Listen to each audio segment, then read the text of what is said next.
University. My responsibility was project leader or the senior project engineer. We began to work on the design of a microchip that, when it was completed, was 0.75 millimeters in diameter, 7 millimeters long. It was the size of 1/4 of a grain of rice. Again, I want to say that I was not a Christian and there were no Christians there. They said they wanted this to have a power source and be able to emit a signal.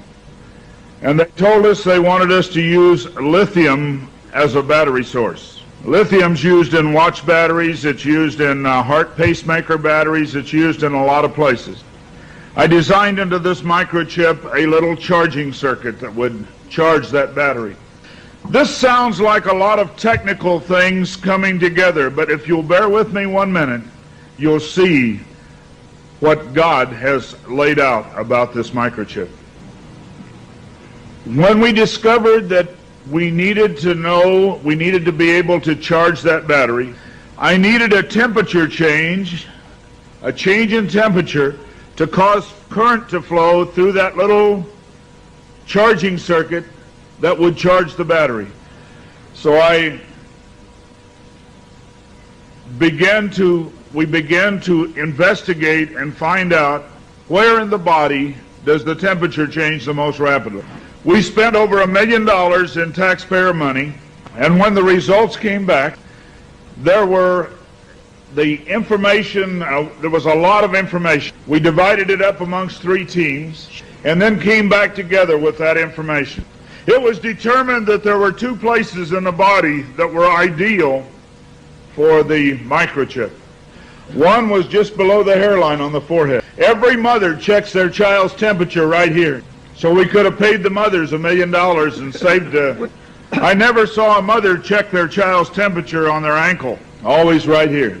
The other place was the hand, the right hand preferred, because most people are right-handed. This didn't bother me, and it didn't bother anybody else on the team. The hand seemed a good place. Nobody wanted it here. And so the design work, everything was completed. The microchip was done. You're seeing it now on some of the Discovery Channel presentations. There are people who have received it already. It is real. It's not something that's coming way down the road. They gave me a Bible.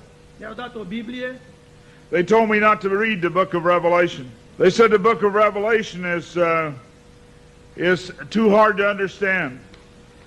So I waited, and I didn't read the book of Revelation for quite some time. Then one day I came to Revelation 13, verse 16. And he caused us all, both small and great, rich and poor, free and bond, to receive a mark in their right hand or in their forehead. I didn't like what I saw. I went back and looked up the word mark. I went to the Strong's Concordance, and I found that John had used 3 words for the word mark. Charagma, charicator, and charax. That was from the Greek. I looked at those words. They talked about a scratch or an etching. They talked about a lot of things.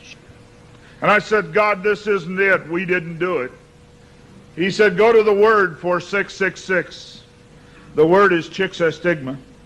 In the Greek, it says to go to 4742 as a cross. The last half of the word chixastigma. And when I looked at what it says stizo, i.e. to stick, to prick, a mark incised or punched into for recognition of ownership. I thought about the little injection tool. The end of it is called an incisor. I began to weep and I began to cry, and I said, oh God, what have we done? I couldn't believe that this lined up with what we had developed. And I began to run from God. I didn't run away from the church, I ran into the church. I tried to do as many things as I could to atone for this. But I want to tell you something, as God is my witness here tonight, this got in the way. Money got in the way. I had beautiful homes overlooking the lake. I had all the things that I wanted. And I ran because of the money. My ability to go and get $250,000 in research money took me away from telling the message. I ran for many years. What I want to tell you is that this is real. The microchip implant is real. Credit cards are failing. They can be counterfeited. The new smart card can be counterfeited. They can be stolen. They can be lost. All kinds of things can happen to a card. But you cannot lose your hand. Very quickly they're going to move to this being in the hand. And I tell you, as a Christian, you cannot take this. No matter what anybody says, God's Word says you cannot take it. No matter what they try to talk you into, God's Word says don't take it. In Revelation 14, verse 9, and the third angel followed them, saying with a loud voice, if any man worship the beast in his image, and receive his mark in his forehead or in his hand, the same shall drink of the wine of the wrath of God, which is poured out without mixture into the cup of his indignation, and he shall be tormented with fire and brimstone in the presence of the holy angels and in the presence of the Lamb. And the smoke of their torment ascendeth up forever and ever, and they have no rest day nor night, who worship the beast in his image, and whosoever receiveth the mark of his name. Here is the patience of the saints. Here are they that keep the commandments of God and the faith of Jesus.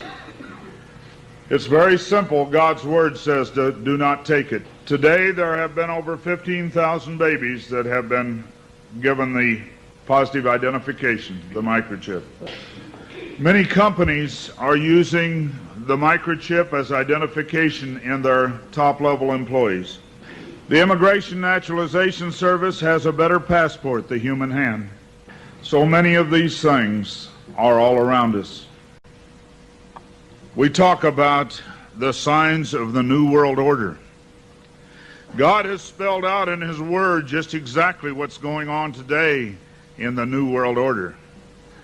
Satan desires to have a one-world government. From the time he fell, he said, I want a one-world government. He wants to replace God. And so we see a government put together by men, a one-world government. The signs of the times are all around us.